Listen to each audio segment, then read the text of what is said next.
that we are less than a week away from the retreat. I am incredibly excited because it's so funny how you can think of it and go, yeah, but it's a couple months away, still a month away, and then all of a sudden it's within a few days, and you're like, oh shit, I got to get some stuff done. I know it kind of sneaks up on you. Like I'm leaving, what is it? 1, 2, 4, less than 4 days now because I have an early flight on Friday. And yeah, like I gotta get packing. It's funny because part of me, typically for a trip, you like kind of mentally prepare. And I would do way more for that for like a vacation that already sort of had stuff happening than I ever do for a Dualistic Unity retreat. Like the mental sort of expectation building, I guess. And that goes, that's shifted with me over the past few years. But for any sort of experience that you have, most people create an expectation, and like there are such few for this, which I think is very telling of the mentality that we're embodying, or environment that we do our best to foster in here, is the lack of that. And yeah, just getting better about that with things in general. But yeah, fuck, 5 days. Fuck yeah. Exactly. No, that's where I'm at. I do have some announcements, but I figure we'll just get going first and have this conversation. The first of which, of course, is the fact that I always find it really funny how Christians just don't know their own Bible. So I had a conversation this morning where I reposted a video where I was saying that the etymology of sin is to miss the mark or to miss the point. And they responded, well, no, where'd you get that? Why would you believe that? To which I quoted, this is funny, a Christian website that pointed out the origin of the word and its meaning. And their response was, right, but that's not the origin of the English word.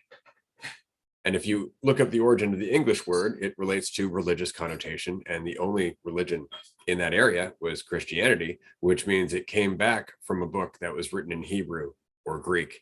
So sin still means missing the mark, whether you want it to or not. And that's the point. And this is exactly my point about believers always missing the point or missing the mark because they're too busy being believers. They're separating themselves from everything. And so they're actually perpetuating the division that they claim to not want to be a part of.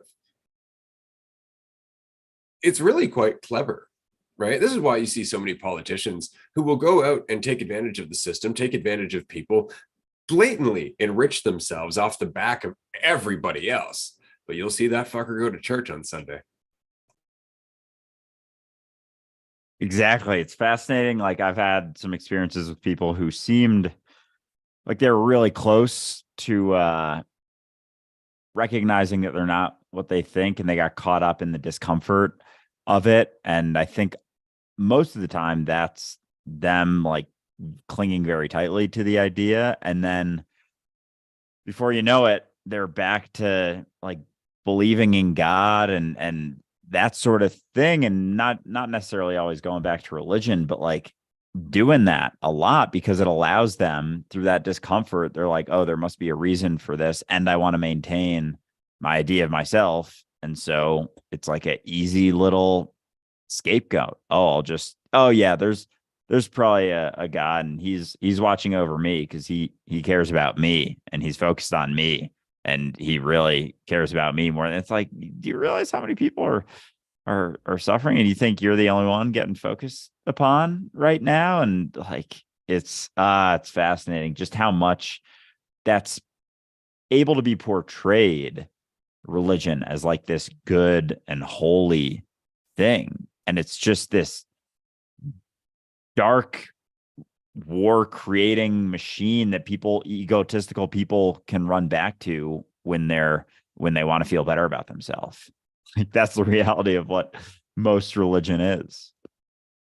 Well, because it's the perfect scapegoat, particularly Catholicism, because they have that whole forgiveness thing. You go in, you do your confession, they're like, all right, I'm an authority, I speak for the big man. All you got to do is a bunch of this shit and you're good. Isn't that satisfying? Isn't that nice? You don't actually have to do any self-reflection. There's no degree of self-honesty where you have to sit with what you've done and dwell on it and think about it and really come to the fact that you did it. It's your responsibility. No. You can just go into this tiny little booth with a priest, which should make you nervous to begin with. Tell him what you did wrong. And so he can tell you, well, no worries. Say a couple of Our Fathers, a few Hail Marys, maybe go out and donate to charity, pick up some trash, and it's okay. And that's it. That's the end of the road. You are now back on the road to heaven if you die. And that's it. Like, it really is a good repeat business because, given the mentality of being a sinner, because it's very much the Christian stick, most monotheistic shtick, actually. As soon as they leave, they're going to sin again. Because you can't help but sin from that mentality because everything is something fucking wrong with you. Everything is the fall from grace, that you are less than God. You can go out and buy a coffee and think you're a sinner because you bought caffeine. You're not doing it on your own. Like, all that shit. There's so much. And this is why, again, caffeine, alcohol, all that other stuff is not allowed in the Mormon religion.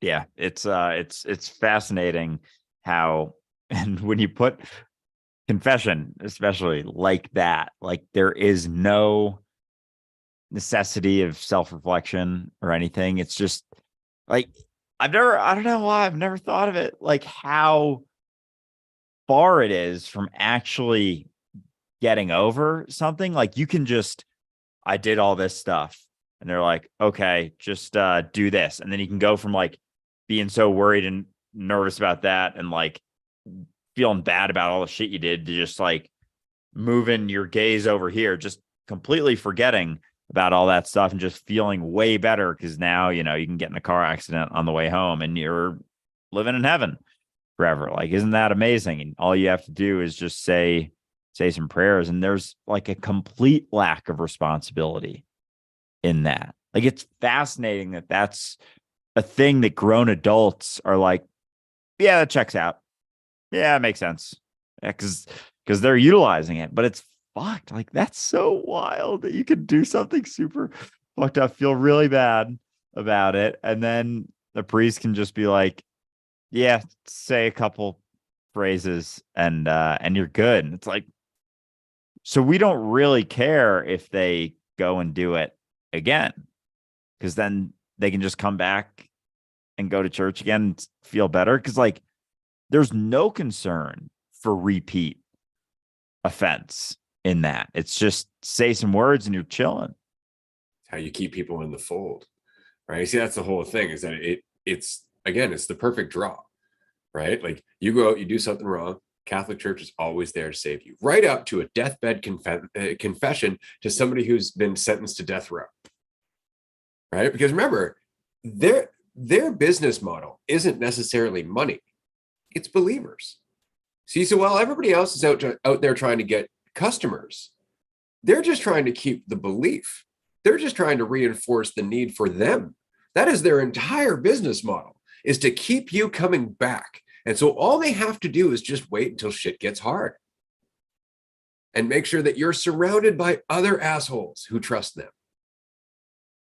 So you'll always end up coming back, right? And that's all it really takes, is just you focusing on them for them to continue to thrive.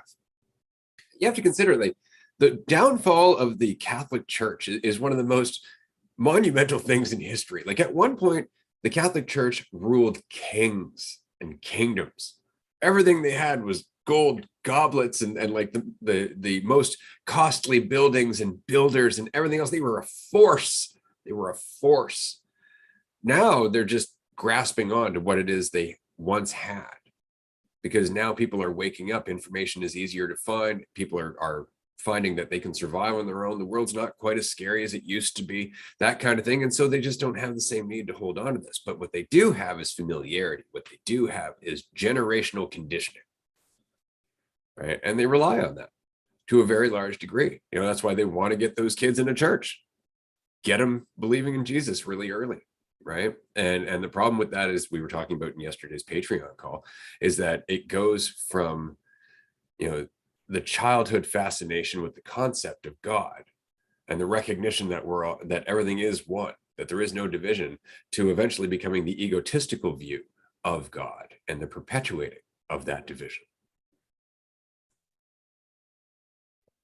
Yeah, it's a fascinating shift. And I think it comes right around the time that we're building our ego. And it's like we go into it with the recognition, the genuine recognition of God, and we come out of it believing in some sad zombie Jesus that just makes us feel better. Right. But yeah, the Catholic Church's desire for just more believers, more people. It's like this, it's almost like a loop, because a way that people rationalize their belief a lot of times is just pointing to everyone else believing it. They're like, yeah, okay, so you're saying that over 1 billion people are wrong. Like, that's an argument that I get sometimes. It's like, yeah, we have a lot of afraid people. We also have close to 8 billion believing they are what they think they are, believing in another illusion. So if that many are believing in an illusion, then it's not that crazy to think that there's about what 16, 17% of them who are believing in that specific another illusion. It's like there's a base illusion. So nothing blows my mind with what our society does. And it's yeah, it's just fascinating. The more I see religion and like churches and all that stuff, and understand or recognize that the God they're believing in is merely an idea, merely a fiction, merely something that allows them to feel better, like, just fascinates me more and more that many people are so caught in it. Like, it's just, religion is just another egotistical tool. That's all it is. And it's so interesting, whether it's just to reinforce the idea of you, help you to feel better, help you to feel less alone, help you to feel like there's other people. Like, it's all comes back to egotism and perceived division. It's just another thing that helps make that perception of division, that illusion, a little bit more believable. Yeah, it's just that it's been around for so long. It's been around for so long. So immediately you get that cognitive dissonance. It's like, well, if this many people believe in it, it can't be that wrong. It's like just as many people believe in Islam. So why are you Christian and not Muslim? Just saying, like, if it really just comes down to popular vote, a lot of other people who believe a lot of other things. It's just that Christianity still has the numbers to say, well, yeah, but there's more of us. And yeah, not so much anymore. Just saying. And it's important to remember that the safety in numbers mentality really does stick. And we really do want to perpetuate the things that we were taught by our parents, but that doesn't mean it's the best thing for us. We were having this conversation before in terms of, our own journey, our own growth, into recognizing that there's nobody we need to be. Sometimes we learn that through going through different modalities or practices or beliefs or philosophies and things like that, because that's all the people around us were able to give us at the time. And so we did what we could with that. But then to meet somebody else who wants to see it, who is aware, who's questioning, who's trying to grow their own, I guess, sensitivity to who they already are, to go and take all of those things that were the best that somebody else could give us at the time, and then go, well, here you go. This is what's best for you too, because it's what I had to go through, rather than, well, I've learned a lot since then. What's the best I have to offer you right now?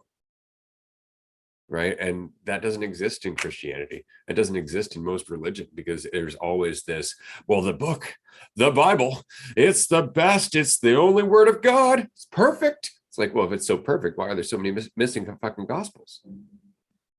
Like, exactly when did it become perfect? At which point in the editing process did you decide it's perfect now?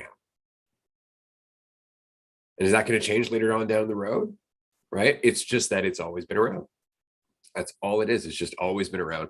And so people look at it that way, as like, well, it's one of the oldest books in the world. There are older. There's a lot older. If you're going to base it on that, you better start looking at the Vedas, right? You better start going back to the Upanishads, that kind of thing. Like, there's a lot of older books out there for sure, but it's never about that. It's always about, yeah, but this is what I know. This is what I'm comfortable with. This is what gives me an easy excuse to judge everyone else. And that's very much all it's about. That's all it's about. And that's why I say believers always miss the point, because to be a believer is to be a sinner. They even kind of point to that with original sin. It's like as you're well, they tell you you're born with the sin. It's almost like you're born, if your parents especially are believers, you're kind of born a believer, and therefore you're sinning from as soon as you're aware of that, I guess. But we very much always just rely upon the familiar. And even like, it's so interesting how people are willing to recognize, and we see it whether it's religion or something like spirituality. People move, dig deeper into themselves and still point people, or they'll go through their life and recognize, oh, religion, wasn't really it. And so they'll kind of shift away from it, but they'll still raise their kids religious because it's like it's easier, it's more convenient. Like they don't have to, there's already the structures in place, gives an easy answer to the questions that they don't feel like discussing. And then we see it on the spiritual side too. People will let go of more and more things, and then they'll come across someone who's like curious about some stuff, and they'll point them to things that they've already let go of. And it's all through a lack of responsibility, basically. Like if you recognize that you're only ever interacting with yourself, then you're going to use everything you've ever learned for every interaction that you ever come across. But if you don't, if you see them as other, if you see yourself as separate, you're just going to prioritize your convenience and your time. And there's a just avoidance of the reality, or a lack of recognition through the lack of recognition of the reality of it. Like you can play off avoiding it more easily. You can go to sleep at night feeling a little bit better despite playing it off, but because of the illusion that you're clinging to, because of the idea of yourself that you're holding on to, but that's also the root of your suffering. So there's so many interconnected like webs with all of this that come back to our avoidance of just being here now and believing that thoughts are truth, thoughts about ourselves are ever truth. But there's so much, and the lack of responsibility that causes us to just rely upon the familiar is fascinating, because when you recognize that it's just you having an experience over and over and over, sort of like, you're going to utilize everything you can to interact with upcoming experiences that you have, and interact with other iterations of yourself. Like, why would you ever send them back to things you've already sort of recognized unless you don't recognize that they're you?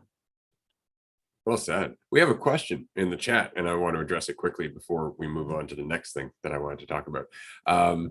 What's a good way to explain to a spouse that raising our children to call themselves Catholic will not have the same influence as just being there with them and teaching them awareness and sensitivity? This one's going to be difficult, especially if your spouse identifies as Catholic and values themselves accordingly. Then they're not necessarily going to see your point whatsoever. The biggest point, in my opinion, would be the fact that if we're teaching them to identify as Catholic, then we're teaching them to judge everybody who's not, which actually limits their awareness and limits their empathy, and actually drives home a certain degree of fear, because now they just want to hang out with everybody who identifies as they do. And that of course is the draw with Christianity or Islam or any major religion, is the community facet, right? This is something I really saw in Lutheranism, which I think is really funny, because Lutheranism is like a watered down version of Catholicism. There's not so much mortal sin and nobody gives a shit about the Pope, that kind of thing. And what I loved about the Lutheran religion is the fact that, yeah, they still read the Bible. Yeah, they have a pastor or whatnot, doing the thing at the front of the church, whatnot. But it's more about the community. Like they'll even say, like, yeah, I joined the church because I really like barbecues and the chance to hang with people. And so it's way more about community. But unfortunately, that also goes into Catholicism, where you end up like being part of the community, and you don't recognize that Catholic people are super fucking judgmental. They're super judgmental. Well, at the surface, they're all like, oh, yeah, love and Jesus and forgiveness, and let me help you, and we're going to raise money for the poor and all that stuff. You walk anywhere near them with a Quran in your hand and you watched that shit happen, right? And it's just because they rely on this for a sense of who they are. And the church loves it. The more committed you are to the church blindly, the more they are happy to have you in the fold, volunteering and pushing all of their extracurriculars and all of the things that they help the community with. And this is where I've said before that people will often make the argument, well, look at all this good stuff that religion's doing. No, it's humans doing it. It's humans doing it, and it's being distorted by the religion that they're doing it through. Because while all of that good stuff in the community, raising money and helping the homeless and so on and so forth sounds great, there is always that aspect of Christianity that's involved. There's always that, I guess, urge to sell it, right? Because that's what you're trying to do. So if we could just get that out of it, if we just focus on community without the underlying religion, without the underlying need for a Bible, without the underlying need for Jesus, for example, that's always in that conversation somewhere. Always. I've seen homeless people turn away Christians who are offering them clothes. Think about that. Think about the mentality that you would have to embody to turn away someone who needs the help just because they feel like you're imposing on their life. That's the point, is that there is this need to spread the word instead of be the word, right? And that's where Christianity falls. But the point I wanted to make is community. If there was a community that could do stuff like that, pool resources, put time in, volunteer for things that help other people without that identification with the community, that would limit you from empathizing with anybody who doesn't believe in it, anybody who doesn't participate in it, it would just limit you entirely. Without any of that identification with the community, just you get to be a part of it because you yourself are whole, and why the hell not? That would make an impact. And that's ultimately what I guess is possible here with Dualistic Unity. I mean, Andrew and I, we talk about this stuff all the time. And I know there's been more than a few times where I more or less just hammered him with one idea after another for things that we could do going into the future. And it's just, there's so much, but it really just comes down to timing and whether or not the rest of our mentality is ready for it. See, that's the point, is that you can have a great idea, you can have the best idea, but if it lands on deaf ears, it's not going to take root. Right. And so this is the thing that inspires me about Dualistic Unity so much, is how much it's taken root over the last year and a half. How many people are in the community, in the discussion, doing their own thing with their own channels, starting podcasts, getting out there, coaching, whatever it might be, just changing their lives in one way or another. And it's all just because we're maintaining contact. Nobody's out there going, you got to follow Dualistic Unity. Have you heard the word of Andrew? Like, nobody's saying that, and they shouldn't be, because they're the word. They're the point. The person who is out there doing their things, not us. But wouldn't it be nice if there was a way that we could facilitate somehow collecting these resources in a pool, organizing them in a way where we can actually start putting it back out into all of these people who are growing the community by growing themselves. And so I bring this up because Andrew and I have been talking for the last little while. We really do want to continue to grow this, and the podcast itself is growing by leaps and bounds.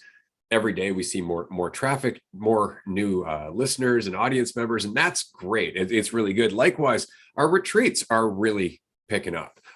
We have this retreat coming at the end of the week. We have another retreat coming in the Netherlands. We have another retreat coming after that. There may be some retreats coming in the States, somewhere in between all that.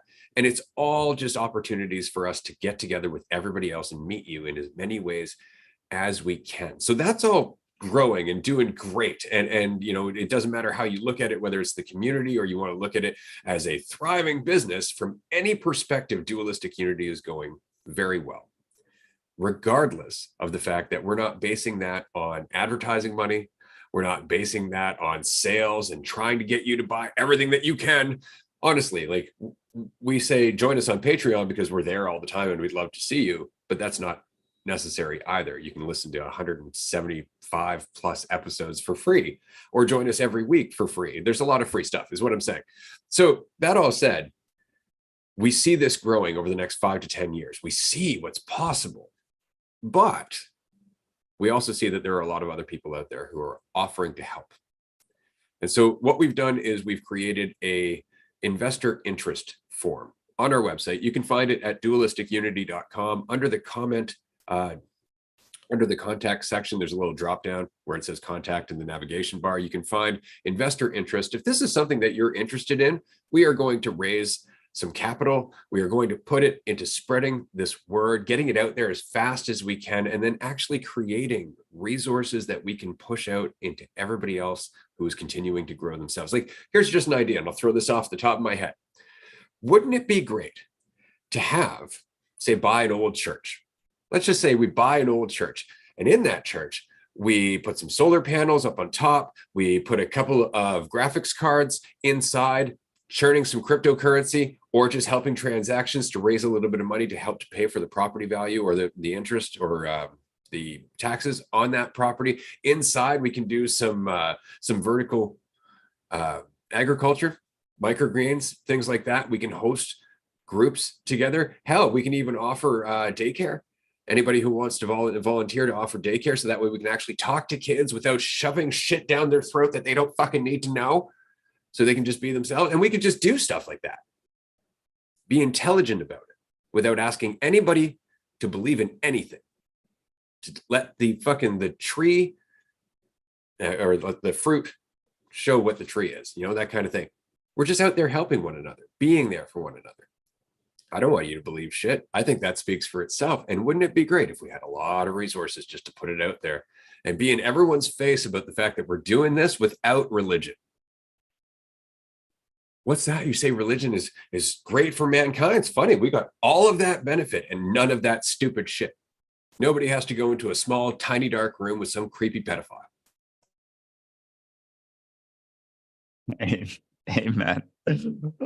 Yeah, no more of that shit. We don't need that shit on Earth anymore. We can do it different. And that's because that's it. Because that's, with the whole not believing in us, not believing anything we say. Like we really don't want you to continue to question. And that's the beauty, I think, of Dualistic Unity, is that most of the time when people come across the podcast, or they're explaining how they're talking to friends about it or sharing it, is they're very much they're having their own conversation to begin with. It's like a conversation is being had, and then eventually down the road they're like, oh yeah, and by the way, there's actually a podcast that just has this conversation all the time if you're ever interested, because that's what it is. It's like we have in our lives, and if you're lucky, you're able to have the conversation in real life with people, because there's a lot not willing to, and so there's a lot of people out there who are thinking this stuff, and they're looking at society and being like, shit, am I crazy? Like, does this make any sense? And sometimes they're willing to continue on with that, and sometimes they're not. Sometimes they're like, oh yeah, but I don't know, I'm gonna go back here. This is a little more comfortable, and everyone else seems to be, at least not fucking miserable all the time in here. And that's become our bar, not fucking miserable. And so, there's more to life than just not being fucking miserable. There's actually an experience of freedom that could be available down that road. But that's the awesome part, I think, is that we're just having this conversation over and over and over, like not trying to teach anyone anything, but there's so many people who can't have it in their day-to-day life, that even just hearing someone say, like someone told us recently that, one of the first episodes they heard, we kicked things off with like, hi, I'm God, and I'm God. And just like the willingness to be that upfront with it, the willingness to be like, oh yeah, the root identity, your idea of yourself. And so therefore we can't attach to ours. And we're constantly in the process of questioning our own stuff. So there will be no settling upon the idea of teacher in this conversation ever, because that fucks it. That distorts the point. That distorts the entire message that's happening. But lots of people are willing to do so because they're not willing to come out and say, like, identity is it. They're willing to beat around the bush for a while and just, get close to it. And, it sounds really nice. And you can you can find peace, and love is God is love. And like, no, that's just another fucking concept. And we're always settling upon concepts, and that's not it. So anyway, it's fucking awesome that this is just a thing. Like, it hits me more and more how many people out there even come to certain little insights and they run from them. And part of it is because I talked to someone this morning who had some very deep insights, and they were kind of not uncomfortable with it. And it was like some really deep shit, and they didn't really know what to think of it. I was like, oh yeah, let's go. This is fucking awesome. You have found the right place, to say the least. But there's such a vast array, such a vast spectrum of insights surrounding that point, that you're God, you're never what you think, and everyone is you. And there's so many different aspects of that is why we're 175 episodes in, and we still haven't even scratched the surface of what this is, what you are. So yeah, it's I'm just happy we're having the conversation as openly as we do. Hell yeah, because we don't recognize exactly how much power we have. We really don't. We don't recognize how much impact every single thing we do really has. And what I mean is, like, so I live in a city, it's not a very big city. You've been to the city that I live in. If every single person, every single adult, let's just say just the adults in this city were to pick up one piece of garbage every day, somehow along their path, we would pick up literally millions of pieces of garbage every year. Right? Do we recognize that? No, because we pick up one piece of garbage. We're like, oh, what difference is that going to make? Because we don't see ourselves as one. And so we don't act as one. And so we will sit in despair, thinking about the world that we're a part of, and that the trajectory that we're on as a system is just going to bury us. We can think about how badly the game is fucked in terms of it being rigged against us. We can get all caught up in that, try to survive in the world, keep up with the job, please the boss, find somebody who's going to say that you're worthy of you. You can do all that. And there's so much stress in that we'll go and we'll piss away 20, 50, 100, $1,000 on distractions. Doesn't matter if it's alcohol, cigarettes, movies, doesn't matter what it is. We'll just piss that money away, when that is money that if we could just find people to pool it with, we could do something fucking useful. That's all it is. $100,000 pitching 100,000 people pitching $1 is $100,000. And you may say, well, Elon Musk has got all this money and he's not making a dent, right? Because he's an asshole, right? Because he's focused on himself and getting to Mars and all the shit that goes with being a billionaire asshole and getting that attention. If our attention is on each other, we can be smarter than this. Think about how much money is wasted by the government each and every year in overpaying contractors that are somehow giving kickbacks to the politicians. Think about that. Right? There's so much money wasted because the system itself is corrupt, because there's backroom dealings between people who you don't fucking know, but they all know each other and they're all enriching one another. If we were to cut out all that shit just by getting rid of that mentality, there would be so much more resource that we could all fucking use, just because we're not being greedy. Nobody thinks of it this way. Nobody looks at the fact that capitalism, as it is right now, is totally out of whack. Companies are making record profits, but people have to work 3 fucking jobs to survive.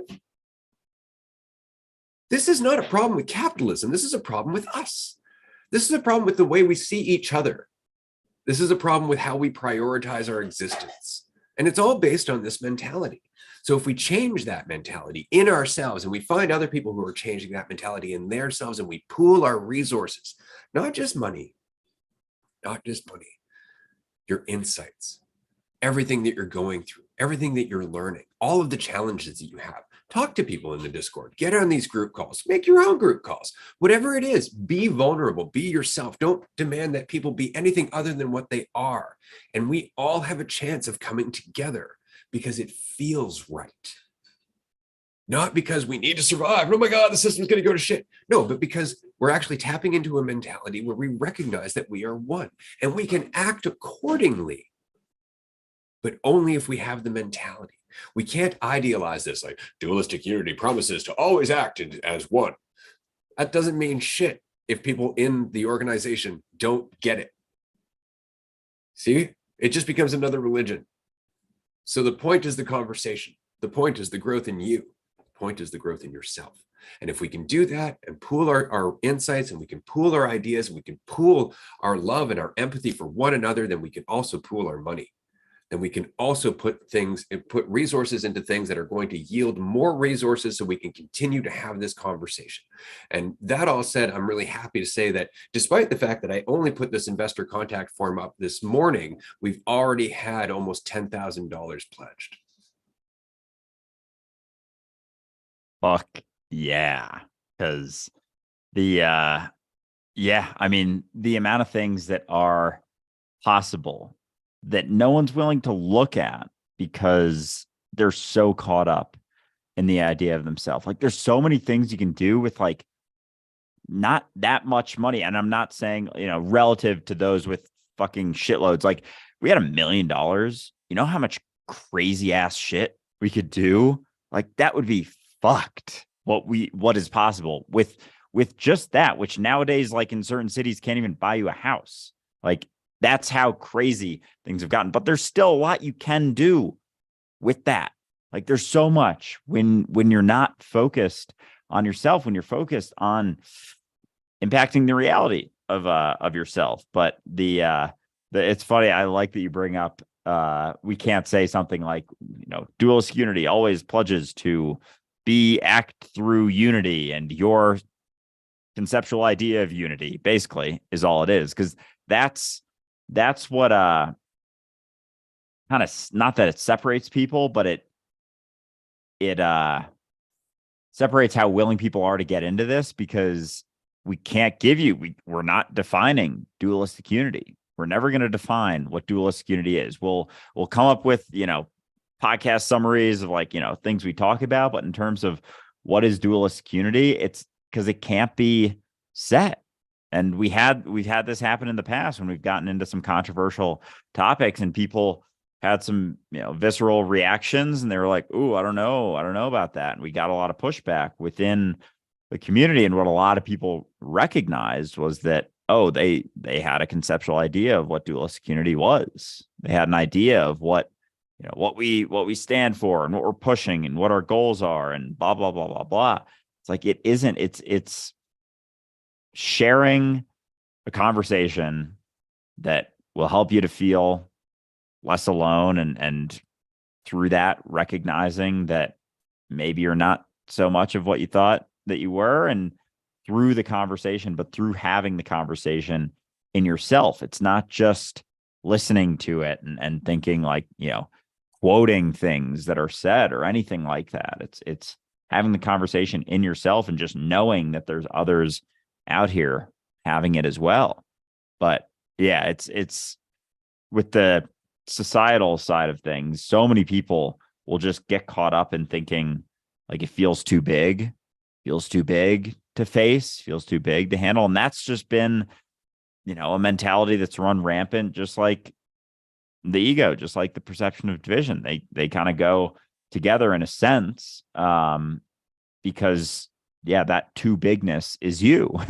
Like you're only shifting yourself, interacting with yourself. And again, there's benefits to questioning yourself. Maybe it's a little bit uncomfortable at first, but as you get into it, like you recognize that freedom has a different sort of feel to it, no matter what society is doing, no matter how much they're like, oh no, you gotta hold on to this, you gotta do that, you gotta do this. It's like, how is that going for society? How is that working out for everyone else? Just experiencing enough fleeting joy to not be fucking miserable all the time. Like that's where we're at. It's like, that's what we're gonna compare. It's like, I don't see anyone else doing this. Everyone else is fucking miserable for the most part. So like, are you going to compare it to a big group of miserable people and think that it's weird to do something besides that? are you going to see what else is out there? You know, what other options? What other ways you could possibly exist? And recognizing that all belief is fiction, your mind is a liar for the most part, trying to be certain in an uncertain reality, and everything is uncertain inherently. Maybe that's worth a shot. That sort of mentality, and we're here talking about it. So I'm appreciative of everyone who's in it right now, because it's not the driving mentality by any means. It's very much a minority, but it's all you also. So that's sort of the paradoxical nature of the I don't know how big it feels to you. Absolutely. I just wanted to read this question because it's a good one. What is the driving factor for you both? How does Dualistic Unity excite you to continue making videos and having these conversations day in and day out? I admire the dedication and thank you both for all you do. Well, thank you. We really appreciate you being here and we really appreciate your support.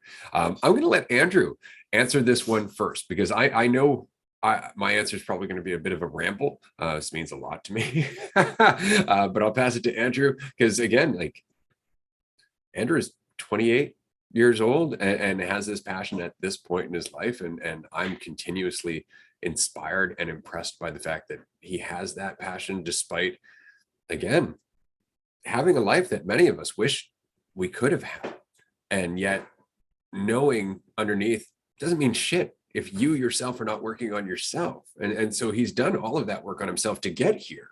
But nonetheless, it's been just a fast fucking journey. So I'm really curious to hear his answer. Yeah, and this is actually I mean, it reminds me of my sort of intro to our book that we're writing. If you want any insight on that, we share updates, and I read the intro in our Patreon tier 3 group.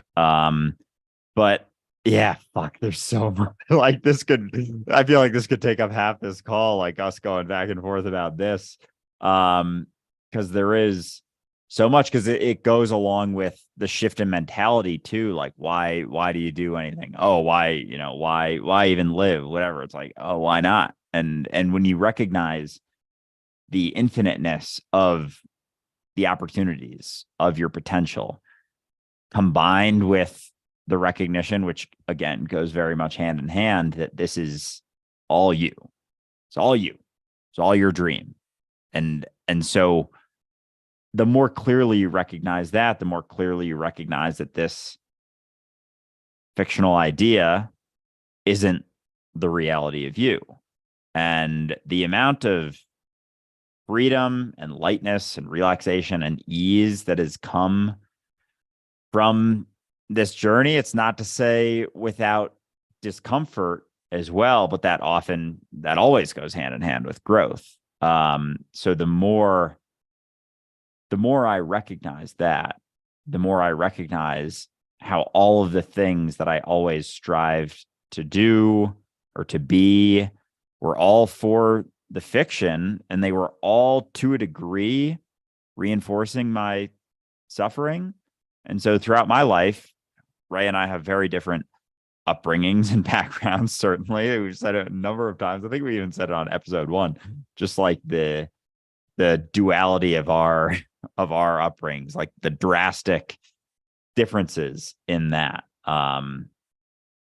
And so going through that and sort of the comforts that came with that weren't it. And I think there was always a curiosity for me. And I was, the more lack of concern, the less concern I had for how that idea is being perceived by others, the more I was willing to continue to question. I think especially when I was younger, like dealt with a lot of extreme nerves, anxiety, social anxiety, all that stuff. It was almost so wrapped up in my idea of myself that there was no even thought to question it, in a sense. Like I couldn't even see beyond that wall or that veil.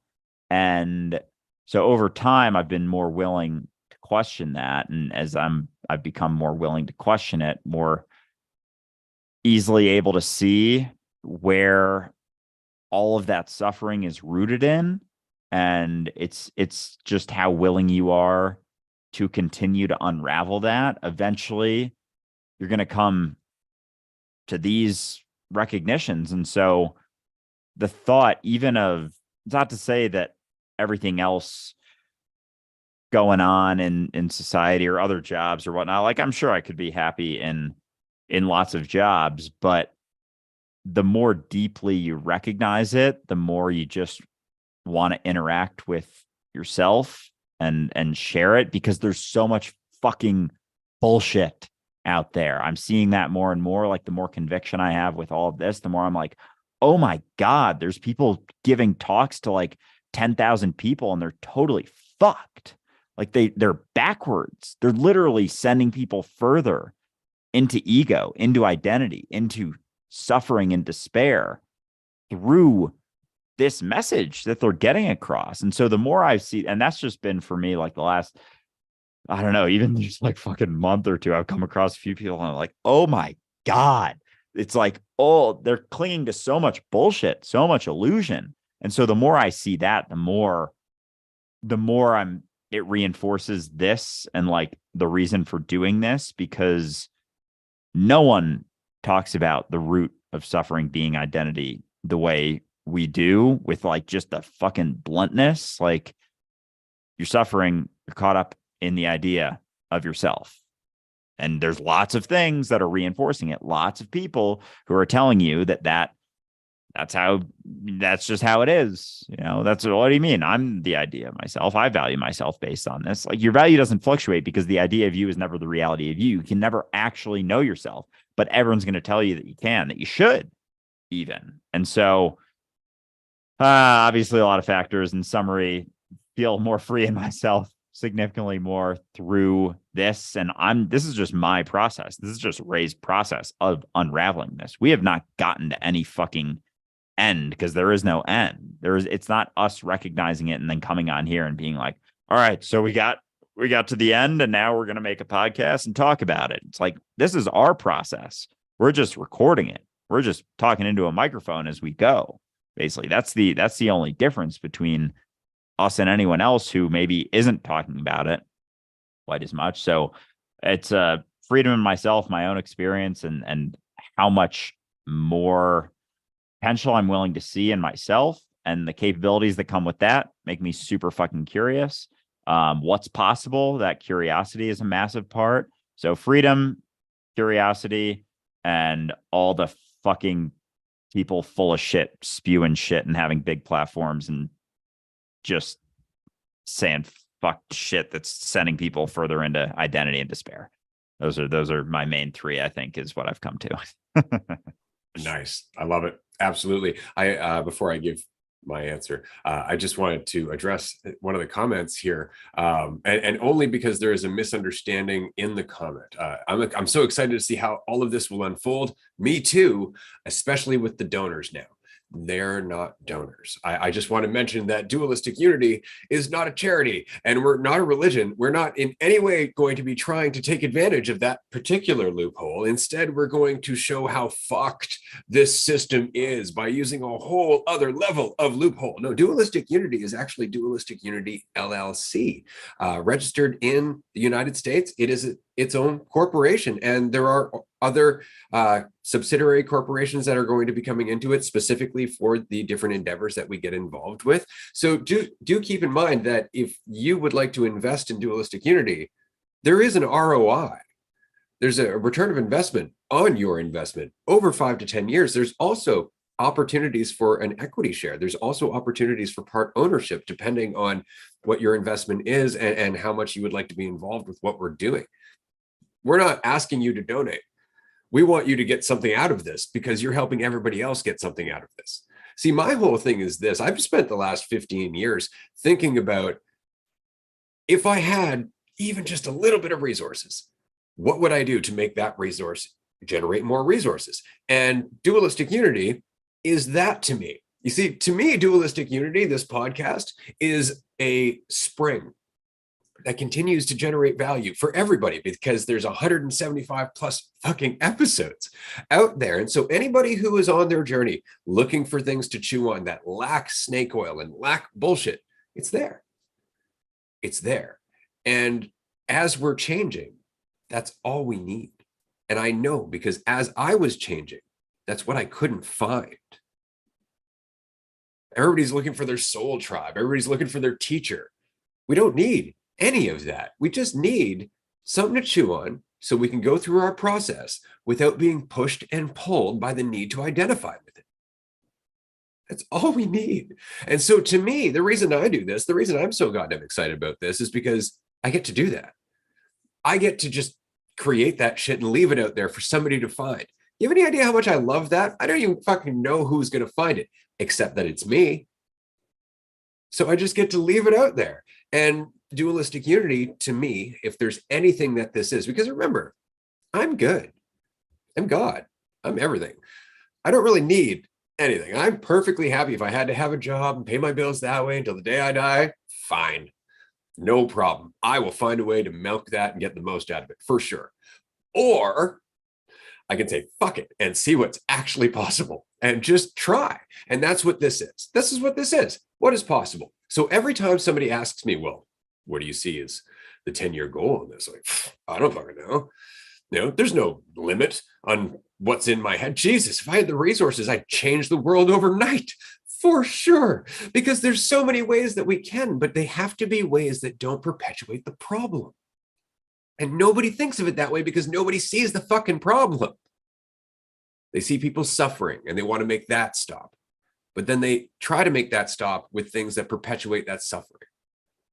If we don't recognize the root of our suffering, the division itself, and the identity that drives it, then we're always going to come up with solutions from that mentality. We're always going to end up running back in circles because we're still participating in the illusion.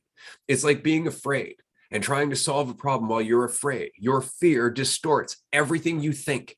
So your fear distorts what you think is the logical solution, which is why it doesn't fucking work. So you can't come up with a solution as long as you're afraid. You can't solve this problem from the same state of consciousness that created it.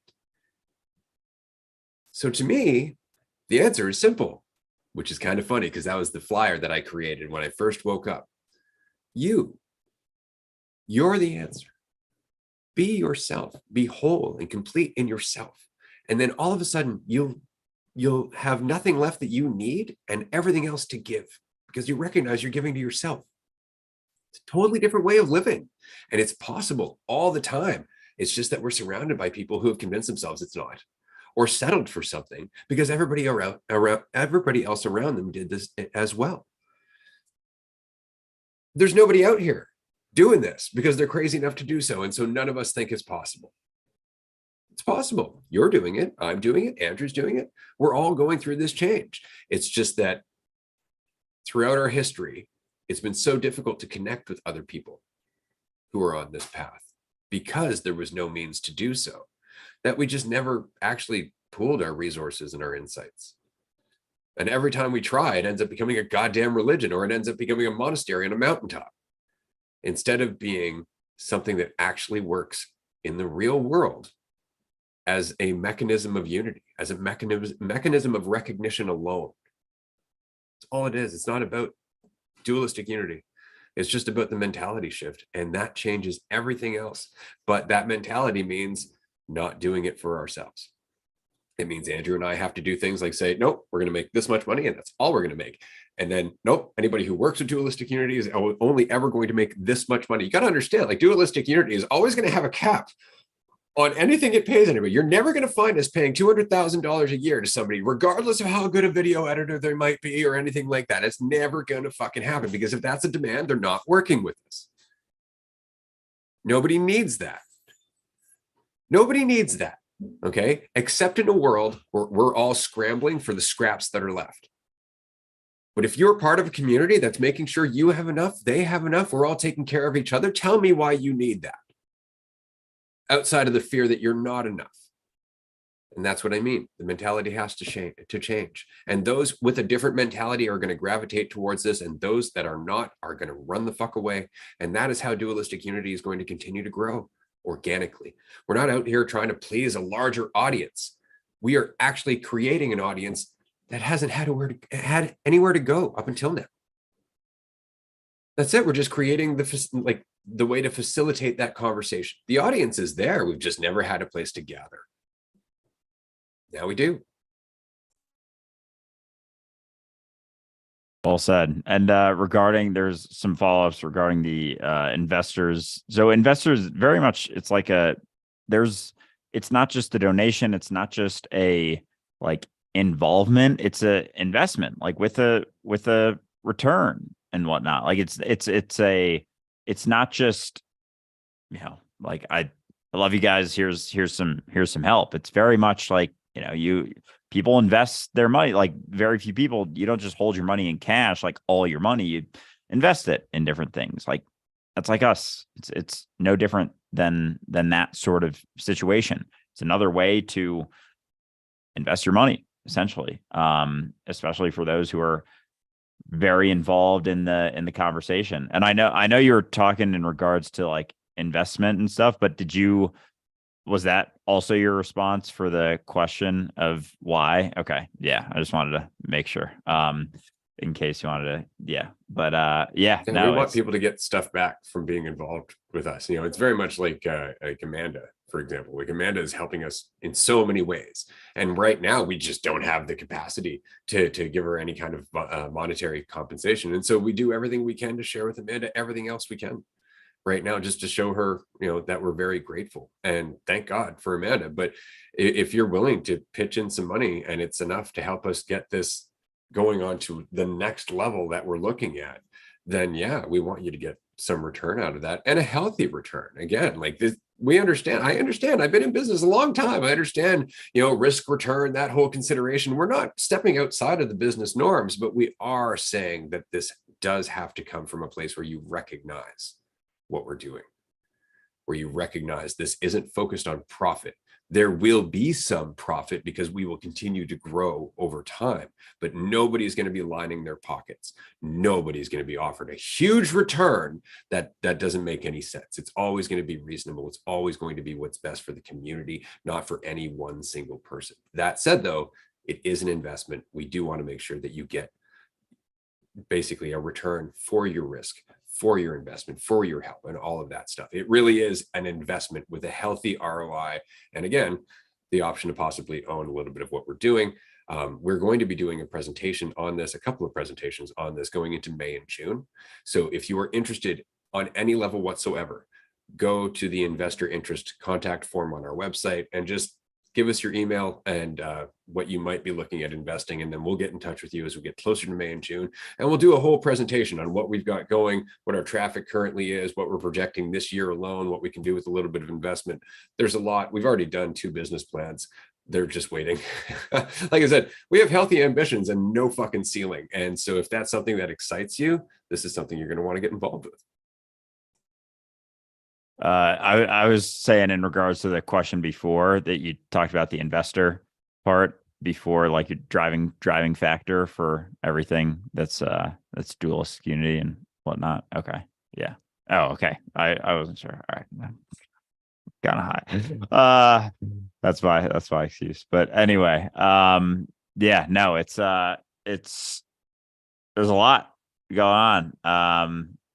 Yeah, I don't even know what That's I was okay. going to follow that. That's because we just kind of dropped that in the middle of the fucking conversation, and for good reason, because again, like we live in a world where things are stepping up the pace. You know, it's funny. I was editing our review for Soylent Green, and that'll be done by tomorrow morning. Anybody who's wondering, we did a movie review of Soylent Green, and in that movie, they're talking about overpopulation. But one of the points that we make in that movie review is really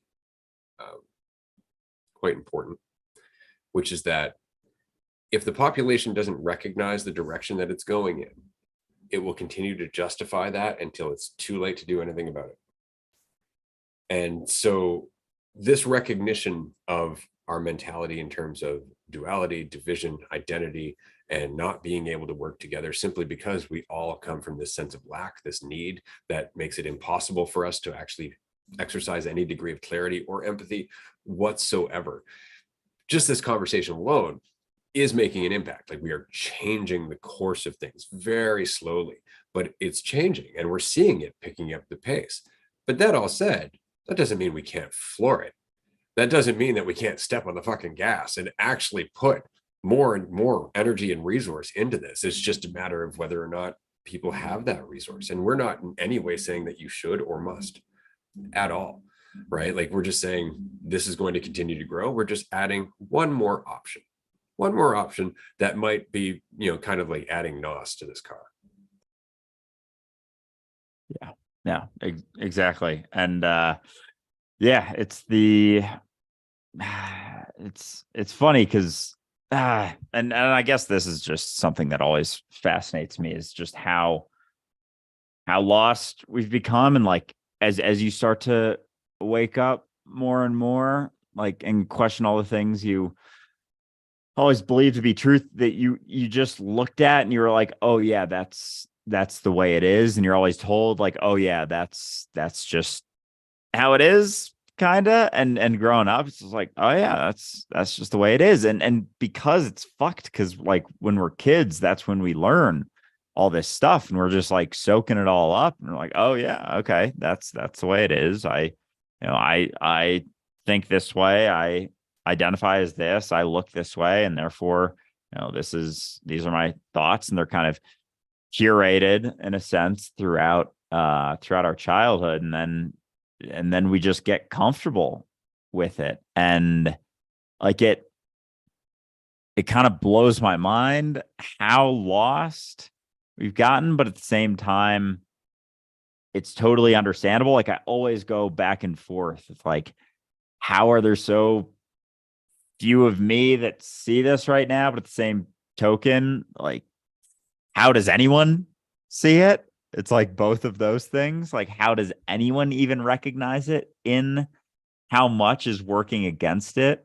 And yeah, like, it's I've expressed this on Patreon calls and stuff, like really wrestling with it all being me. Like, there's a big aspect of my ego like telling me no, it couldn't be. So it's almost like I go in and out of like my perspective shifting to this being in a dream, like to not, sort of. And there's like a constant back and forth, but it's becoming more frequent in a sense. Like, I'm able to hang in that a little bit longer. And it's like, if I'm in it for a while, it almost gets super overwhelming in a way, because I'm thinking about it. And that's, I think, it is when I'm in it, or in or out of it. It's like I'm never out of it, but I just don't, when I'm not thinking it, it almost feels like I'm out of it once I start thinking again. There's like that disparity in a sense, but because it doesn't change anything at the same time that it changes everything. It's still the nothing changes, but it's even fascinating how our perception of it can change everything. And that just tiny shift from feeling like you are what we think you are, believing you're separate, to recognizing that you're not. Like, it doesn't so much change the external. It's just all your perspective, your perception, just like a little tiny, it feels like such a little like baby shift, but it's obviously not, because there's so much in the way of that shift. There's so much like invested in that shift not happening. So I don't know, the two sides of it just fascinate me more and more. And I don't know, like being in it, it's happening like way more frequently now, like the past week or two, it's been every day. Like there's not a day goes by or not even like an hour where it's not like hitting me again. Um, yeah, I don't know. It's fucking weird. Gosh. Agreed. It is absolutely weird. I've been going through that for years now, and all the time. But the discomfort with it does start to pass. That's the nice thing about it, is you start to recognize that you're just fine. Like you're just fine. You don't actually have to stop and go, oh, each and every time you've changed perspective, that kind of thing. And not all of it needs to be shared. I was saying this to you yesterday, that I have insights every day walking down the street or just hanging by myself, and I don't share them with anyone. They never make the podcast. And frankly, because they're not something I can communicate to the degree that I would like to, or at least not right now. And so you just kind of take that in. Like the thing that's been getting me more often than not lately is how little thinking I'm actually doing. Like from moment to moment, I'm still responding to people. I'm still talking. I'm still doing all of the things that Ray would have at one point beat himself up for not doing enough of, or had to motivate himself to do more of. Like I'm doing all of that stuff and I'm doing it well, but there's almost no Ray in there. Like at no point do I stop and go, I should check and see how I'm doing. It really is just getting to that point where it's like, what would be the point of that? You're just stopping from doing. And that takes away from it. And so being in that mentality, or being in that experience, what you start to recognize is that all of those moments where you stopped and thought, can I do that? Maybe I don't know enough to do that. Somebody might do that better. Was just you slamming on the brakes. And if you weren't doing that, where would you be? Where would you end up going? What would your journey turn into? And so this is why Andrew and I have often compared it to flight, because frankly, that kind of feels what it's like in my life right now. I feel like I'm flying through my life. Like there is just this weightlessness that's kind of come about as a result of just not dwelling on Ray. I'm not dwelling on this fiction. It's not that I don't use it. Obviously, I'm using language right now. But if somebody came up to me and went, I don't fucking like you, not a single part of me would go, oh, I should change. And it was just, I would think like, okay, let's talk about that. And I would take it in, hear the feedback, and maybe learn something from it. But I wouldn't beat myself up. I wouldn't judge myself for it. There would be no lessening of Ray just because somebody doesn't like me. See? And that's a big part of the journey. It really is. And it's the reason that, again, I'm doing Dualistic Unity, because I don't know if there is a limit on what we can do. I really don't know if there's a ceiling on how much change we can accomplish if we just stop slamming on the brakes in terms of doubting ourselves and what we can do. How much could you have accomplished if you just didn't tell yourself you couldn't? That's what gets me, that our biggest fear is, frankly, who would I be without all of these doubts? And we don't want to let go of our doubts because we don't know. And that is its own level of fear. That's its own level of terror. I might be limitless. And it's just because we've gotten so familiar with the limited version of ourselves that we hold on to, and that everybody else is more than happy to reinforce. And so for me, yeah, I'm just embracing crazy enough to think that we can change the entire fucking world, because we are the world. So it doesn't make any sense to think that we can't. And those breaks that we slam on in our life, it's settling upon a certainty, like settling upon an idea that, oh, I should have done that better, or oh, I didn't do it as well as that person. It's rooted in that comparison, or even the question of, oh, how is this going right now? It's all settling upon like an idea that it could be any different, that you could do any differently, that there is even a better or a worse way to do things. Like there is no objective way to compare unless you get caught in an illusion. Like unless you believe in a fictitious division, there isn't so much a way to actually compare. Like the narrative, the illusion, the dream perceived as not being a dream is necessary in order to get caught in even putting the brakes on, because there's very little that would initiate the reason to put on the brakes if you could clearly recognize all of this is you all the time, forever, like you might as well do a bunch of shit. Why not?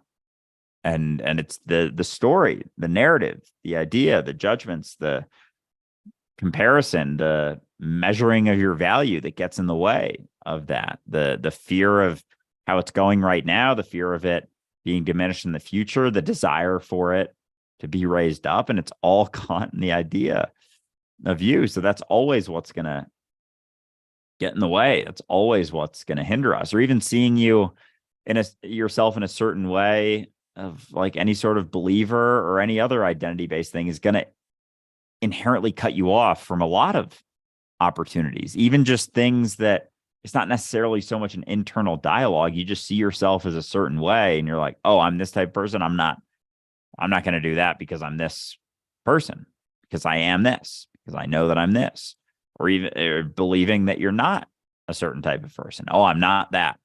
Therefore, I'm not going to face that. And you're limiting that infiniteness, that limitlessness of your experience through believing that you are something, even any sort of story, believing that you are that cuts you off from it, the potential. Always, all beliefs are limiting. There's no way to tell yourself any type of story, positive or negative, and experience infinite potential in each and every moment. You can't hold on to both, but we do. We really fucking try to. Yeah, we're so afraid that we've created a world based on fear. And then we're wondering what to do with it. The opposite is to have faith. But I'm afraid. That's why it's so important. Right. And that's it. Right. Immediately, it's like, well, what do I have faith in? That's not faith.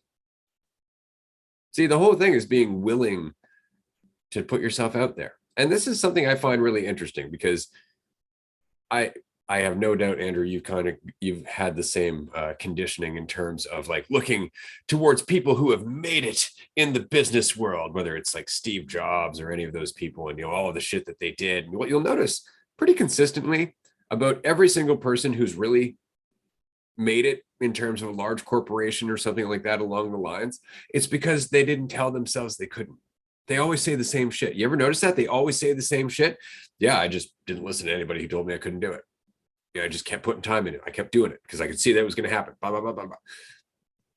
That is something you can look at and go, oh, there's something fucking there. But then you look at all those people and go, but they're assholes. And there's something to learn from there. See, the whole point is you don't have to include the asshole part to do the successful part, right? It's just time and attention. That's what they're telling you over and over and over and over and over again. Time and attention. Stop listening to the voice that says you can't fucking do it. Stop listening to the people who say you can't fucking do it. If you're going to do it, do it. Shut the fuck up. Just do it, right? And the more you just shut the fuck up and do it, the more it gets done, right? So it really just comes down to putting yourself aside. This is always the case with anything that we want to grow. It's putting our own petty shit to the side so we can do that. Doesn't matter if you're coaching or inventing something. As long as you're dwelling on your drama, you're not doing shit. You're stuck, right? So you have to let go of the brakes to get any movement. And that's all this is. See, to me, dualistic unity is the accumulation of movement over Ray's life. And I find it funny because it's also the accumulation of movement over other individual lives. That is the accumulated movement that is dualistic unity. And that's it. It's just accumulated movement. It's like when I first met Andrew and he came out here to the island and we sat down, we had some mushrooms and we were tripping. And I remember there was a point where we could almost like see the universe as it was. And in the middle of it, there was like this little energetic whirlpool that was just swirling. That is dualistic unity that just didn't exist before. It's there now. It's there in reality. It's happening right now. We are all being pulled by its eddy. It's not that it was created by us. Its time has come. Its time has come, and we are all contributing to what it's becoming.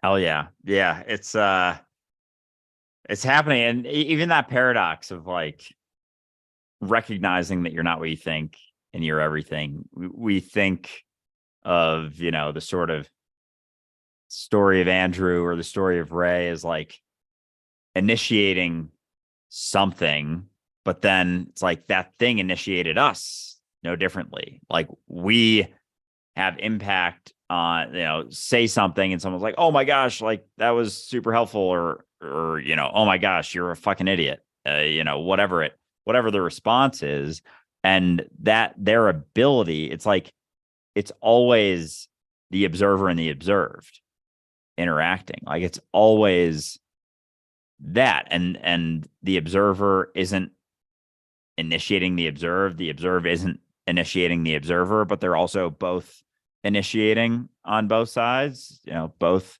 and neither. And so as much as dualistic unity was something that came of this discussion, like this discussion is something that came of dualistic unity. Like it's time isn't the thing we think it is either. Like there isn't a cause and effect sort of linear progression.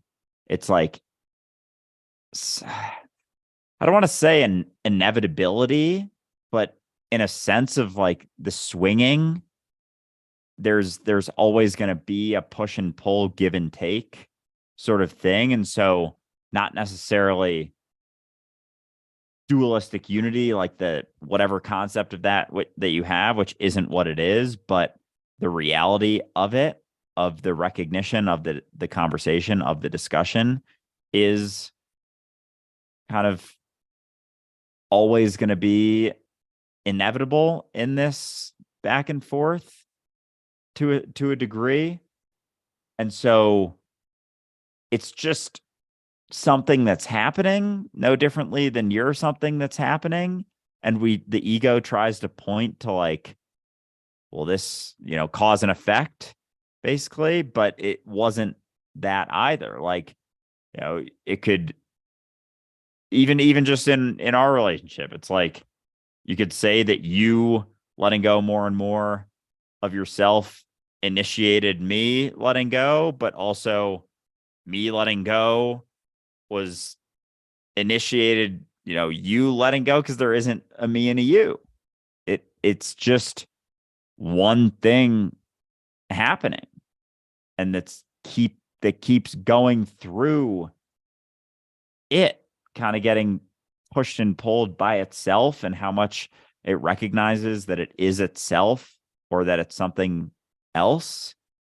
And so there's always that back and forth, but you're initiating the words that I'm saying no differently than I am right now. Everyone involved and everyone who isn't involved is. Like, fuck, all the insights, all the phrases even are being initiated by even those who aren't in the discussion, because that's as informative as those who are. Damn. Actually, that's a great tie-in to a question that was asked, and I wanted to get to it before we wrap up here in 25 minutes. How many people do you think share your mindset? Let's say out of 10,000 people that you meet. So here's the fun part about this, okay? Everyone, to some degree. See, instead of looking at the world as a light switch between egotism and selflessness, let's look at the world as an incredibly large gray spectrum between white and dark, between selflessness and egotism, okay? And each and every person in the world, likewise, is another spectrum, okay? So it's not that we're going from one to the other. It's that we're gradually shifting the spectrum by shifting the spectrum within ourselves. So everybody shares this mentality in the same way that everybody shares egotism. Everybody shares being the present moment as much as they share the cost of identifying. Everyone, without exclusion. So everybody you meet shares your mentality to some degree. It might be almost unnoticeable. That doesn't mean it's not in there. And what's nice is that you don't have to do anything to change that, except change yourself. Because in changing yourself, You change your spectrum, which changes their responses to you because you're changing your responses to them. New opportunities are suddenly revealed simply because you're not reacting the same way. You're not defending your ego. You've lessened that side of the spectrum for you. So you've made it more difficult for them to react to that side of the spectrum in you, which gradually nudges them back towards selflessness a little bit at a time. And so the world is slowly shifting that spectrum. We don't need it to shift all the way to 100% selfless. We don't. Even a 1% shift is huge, huge. And each of us are all contributing to it. So keep that in mind. Everybody shares your mentality because we're all you. Yeah, that recognition is very powerful. Like a lot of people get caught up in the light switch mentality, and it's never that. Like that gray spectrum is fucking infinite. Also, there is no flipping of the switch. There's points where there's like big jumps or like stark feelings of difference between two perceptions, but that's still on that infinite spectrum. Maybe you went from like, if I don't know, just down the spectrum, whatever shade of gray, like a lighter shade of gray to a darker shade of gray, was recognizing you weren't so much what you think. It was like just a bigger jump. You went from a pretty light gray to a pretty dark gray pretty quick, but it's not like you went from light to dark or dark to light immediately. And that was it. It's never it. But the ego likes to, even with this, try and make it it. It's like, oh, I get it now. I don't get it. We'll talk about it a lot. I know I'm not even close to like getting it because there's no it to get. Like you can't settle upon it. And then it's like, oh, well, is that getting it? Saying that there's nothing to get. It's like, fuck off. Let's have a conversation about it. How about? But that's such a common response to just wanting to get caught in the language, get caught in the, basically avoid going anywhere with it. It's like a way to stagnate that we've been able to utilize. We're like, oh, so you think you know it because there's nothing to know. It's like, all right, you're just fucking making up excuses now to avoid continuing on because you're uncomfortable. Stop being such an uncomfortable little bitch and let's have a conversation. How about that? So, yeah, but we think it's always that spectrum, and it's not a finite spectrum either. But through that, like through recognizing that it's not just that one spectrum, it's like each of us are a spectrum in and of ourselves as well. And so as our spectrum shifts, like that does shift the color of the spectrum or the shade of the spectrum, but it shifts all the interactions with more of yourself. So that's going to have more of an impact on the spectrum as well. But it's just from changing yourself. It's not from looking at them, because as soon as you look at them, your spectrum slides a little bit. As soon as you think, I need to change, I need to get everyone here, it's like your spectrum, all of a sudden you're back in super different lighter shade of gray, whatever. As soon as you even look like, oh, their spectrum's not as dark as mine, boom, your spectrum's light. You go back right back to it. As soon as there's that fucking thought of, I need to change other people, I need to teach other people, I need to, look at them and change them. And even just the thought of other people not being at your spot on the spectrum, because the recognition, the further you go on the spectrum, is that your spectrum isn't as much a thing. It doesn't mean anything about the reality of you because you're not what you think. But as long as you think you are what you think, that's going to limit your ability to slide upon your own spectrum, which impacts that. And again, these are just images. This is just language. But as soon as you're looking at everyone else, not seeing them as you, seeing them, oh, I got to change them, your spectrum's fucked. As soon as you look, as soon as you consider, I got to change them, changes you. Yeah. As we were saying in the Patreon call yesterday, which was awesome. As soon as you're thinking about yourself, which is why you're thinking about others, you're fucked. Immediately your perception is going to get twisted because you're thinking in terms of division, because you're thinking as opposed to just being and acting and knowing what you are and being yourself and all of that. It's a very different mentality, but it's one that we practice. And again, it's a spectrum. It's a spectrum. Nobody's expecting you to just stop thinking. Your brain won't do it. Understand that. Your brain will not stop thinking. That doesn't mean you always have to be paying attention to what it's thinking, because it's already doing it. It's already processing what it needs to continue to move your body around.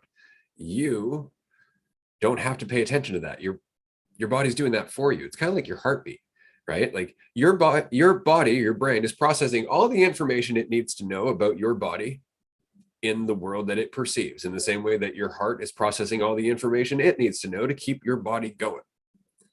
You don't have to interfere, in the same way that you don't interfere with your heartbeat or your breathing. Most of the time, you start to try and interfere with your breathing, you fuck up your breathing, right? Because your breathing is very much a reflection of your mentality. Somebody was asking earlier, like, what do I do when I get sucked up in all these distractions like porn and social media and all that stuff? It's like, understand, you're doing so because you're stressed. You're doing so because you lack a sense of wholeness and fulfillment in the other shit that you're doing. And so you're just trying to get out of the stuff that's going through your head. So you're looking for a distraction. The alternative to that would be to get rid of the problem that's making you want that distraction, which is your overcommitment to your idea of yourself, to reduce the stress. Right? It's not that you're reducing the stress that you go through in your life, but you're reducing the stress that you add to it through thinking it means anything about you. We don't recognize that life is one level of hard. Okay. And I know I lived in the forest where I had to go find wood, often wet, find a way to dry that wood, cut that wood, burn that wood, dry my clothing, find some food, all that shit. That shit's hard. That shit's hard. Okay. It would be way harder if I was doubting myself the entire time I was doing it, judging myself, comparing what other people might do. Way harder. And then we're not talking like, oh, an extra 50%. We're talking like an extra fucking 300%. Because, chopping wood is one thing. It's a little challenging. Chopping wood while you feel like a bag of shit because of some fictional thing you're judging yourself for is so much harder, because you're going to end up cutting yourself. You're going to end up hurting yourself. You're going to end up getting a splinter. Why? Because you're not paying attention. You're not paying attention to what you're doing because you're paying attention to a fiction. We don't get how much hell we add to our life. Everybody has this same argument. Oh, yeah, just stop thinking about yourself. Going to go from living in the slums to being a millionaire. I always hear this same stupid, repetitive oversimplification. Oh, yeah, nope, it's just going to fix my life overnight. And my response is only this. You only want it to sound like the promise of an instant fix so you can justify your apathy. You want it to sound like a silver bullet so you can say, no, I can't do that, instead of recognizing that it's step-by-step changing your fucking mentality. It's just recognizing that you're not as fucked as your brain wants to tell you you are. Does that mean you're going to go from a hardship straight into a fucking mansion? No, but it does mean that in that hardship, you're going to start to recognize that you have some mobility.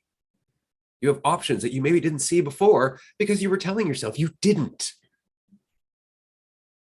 But anybody who's doing that, telling themselves they can't, they're going to hear that and go, no, it's not that simple. Nobody said it was simple. Nobody said it was a fucking silver bullet, just that it's a different way to step forward, that it has a different path in front of it. That's all we're trying to say, is that our limited way of life on this planet is the result of our limited self-awareness. That's really all it is. And if we can raise our self-awareness, which means stop investing in that which tears it down, everything else changes. It has to change, because there is no division between you and the world around you. You are a part of the world around you, regardless of how you might perceive that. You are changing things all the time. Yeah, I find that that pushback we get so often fucking hilarious, how quick people are to be like, no, I can't do that. I can't do that. No, that's not, you make it sound so easy. It's like, oh, it's not. And there's so many different ways that people push back. Like, oh, you think that's easy? Well, easy for you to say, cause blah, blah, blah. You're a white guy. And they'll just settle upon just some superficial idea that doesn't have to do with the ability to question your idea of yourself. Like Ray was saying, there was like a base level of hard of life. And then no matter what, there's a spectrum there, no matter which part of the spectrum you're on, you have the ability to make that way more difficult, or just what it is, which isn't way more fucking difficult. So if you're in a certain place in your life where you're feeling super down in the dumps and just in a really fucking low point, you telling yourself a story on top of that accelerates that. If you're at, say it is a spectrum and there's like deep, dark fucking hellhole and freedom. And so you have this idea that we come along and say, you're not what you think. You can question that story. Your mind can't actually know you. Everything that it's saying about that narrative, about that story, isn't actually the truth of what you are. You're settling upon a fictitious character in order to feel a little bit more comfortable, like you can find certainty. And so we come along and say that, like, you can question that idea. You're never what you think you are. And you think immediately, you're like, oh, so you're saying I can just let go and I'm immediately going to be free.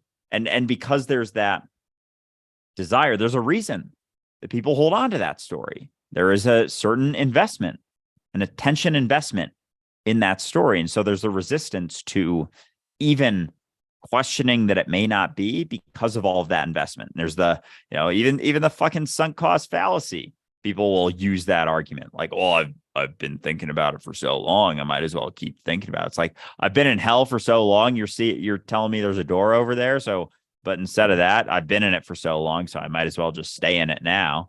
Like, or you could not, or you could question. And again, it doesn't, on this spectrum, questioning what you think you are, recognizing that the story that you tell yourself isn't the truth of your experience, of your reality, of what you're actually going through. It is a projection. It is a thought about the situation that you're going through, rooted in what it means about you. It doesn't shift you all the way here, but it shifts you from here to like here. And then here, there's way more options than you could see here. And then you take another option and all of a sudden you're here. And it's through that process of settling upon something and questioning and recognizing that it's not the reality of you. It's not a silver bullet by any means, but it's the road. It's like, it's not a road, but imagery. I'm just going to use it. It's like seeing that it's like there's dust covering a desert road or something. And you're sitting there in the desert, like, oh, there's nothing I can do. This is just me. The weather's getting shittier. You're telling yourself more stories. It's getting colder. And then all of a sudden someone comes around. They're like, hey, you're never what you think you are. That story of you that you keep telling yourself, that's making this whole fucking situation so much worse than it is. I mean, you're still in the fucking desert, which alone in the desert, that kind of sucks. But you're creating all of these things on top of it. That fucking thunderstorm that came by, and whatever else, the frigid temperatures or the frost that came, like that wasn't actually a part of the baseline experience here. It's almost like you're create, not that you're creating it, but you know what I mean? Like those things are happening on top of the reality of the situation because you're clinging to the story so much. And you're like, oh, I can't let go of that. It's not that it's keeping you in the spot. It's making it worse. It's sending you deeper down that pit of despair. And so you recognize, oh, I'm not what I think I am. And you have a willingness to at least be curious enough to toy with that a little bit. All of a sudden that road that you could never see in the middle of the desert gets washed away a little bit, or a bit of it does. And you're like, oh, here's something. And you start walking down the road. You settle upon more shit. You kind of get it goes away. And then you question it again. And it's like the road opens up again. There's a windstorm that blows it open. And the end of that road is the fucking you're out of the desert. You're back in, I don't know, a place. I don't know. I couldn't imagine being in a desert. Seems kind of shitty to be alone in. You're in some place that isn't in your head. Whatever situation is shitty for you is not a shitty situation. The end of that road is that. But the questioning allows the road to be seen. It doesn't mean that you teleport to the end of that road. There's a journey there. There's a process of letting go. And so I think that's what people get so caught up in, is they discount the journey. It's been a journey to get into the fucking middle of nowhere desert with frigid temperatures. It's a journey. You walked yourself in there and you lost track. You lost that path. the questioning of what you think you are is the opening back up of that path, the recognition that there's a path. You can see it now. That's all it is. That was awesome. I really got to admit, you've been fucking just pouring out the analogies lately, and they've been great. They've been very much appreciated by myself and everybody else who is watching. That I know for sure. We are wrapping up in about 9-ish minutes. I just wanted to say very quickly that if you are interested in investing in this, understand that doesn't have to be a huge amount of money, right? Because again, it's whatever you can, if you can. If it's $1,000 and that's what you can do, yeah, by all means, contact us. I mean, that's something that we might be able to, talk to you about and use. And so there's always the ability for you to get involved. Absolutely. Because we're not looking for people who, again, want to be millionaires and all that stuff. We really don't. We're looking for people who see themselves as everybody else. And the only reason I say that is because over the course of this episode, we've actually received a few more contacts from our investor interest form, and we're up around $20,000 now. Holy fucking shit. All right. That's fucking awesome. Thank you to everyone who's getting in there. And yeah, because I mean there's a lot of people having this conversation, and you could, like I was saying before, it's not a donation, it's an investment. There's an ROI on this. Like, everyone's investing in fucking Amazon and that shit. We're gonna open up the opportunity to invest in a shift in our mentality, a collective shift. Like, that seems way fucking cooler than a conglomerate that's just sucking more of the lifeblood out of humanity. By taking advantage of more and more people, right? Like, that's the thing. You invest in Amazon, you're almost guaranteed you're going to make a profit, while everyone who works for Amazon gets fucked, right? And it's really important to remember that. And this is not what we want to do. What we want to do is exactly what we've been saying, exactly what we are. We're everything. Why not act accordingly, right? So it really just comes down to that. And I look forward to this, because here's the other thing. I'm going to mention this quickly in regards to investors and whatnot. This isn't a pipe dream. See, we would have never made this request or this opportunity available a year ago, because we were just getting off the ground.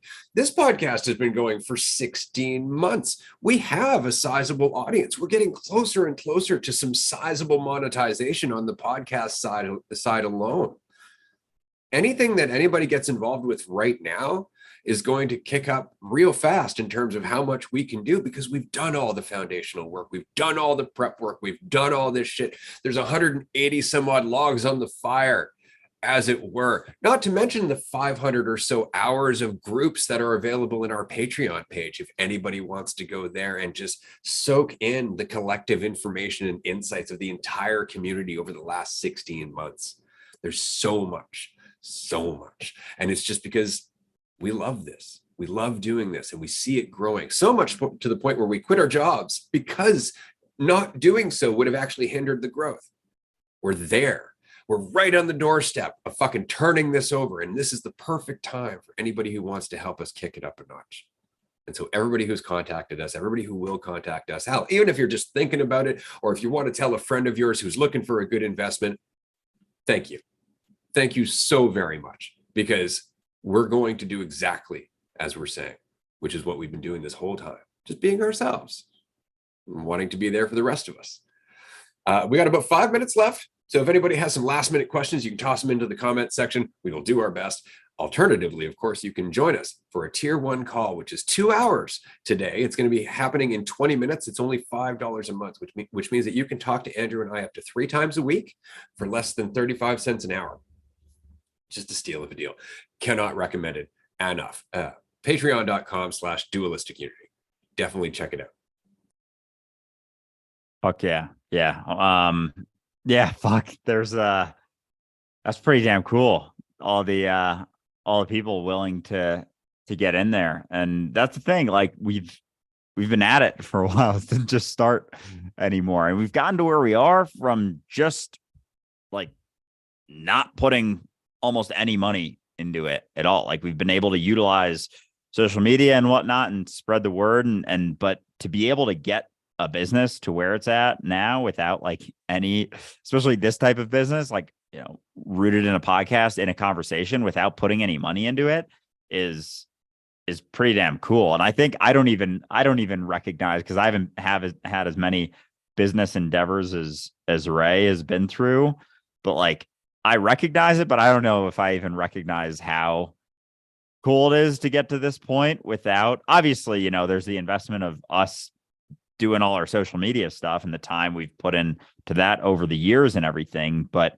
in terms of monetary allocation, like getting that now involved in the situation is going to be fucking nuts. Like it's going to be crazy.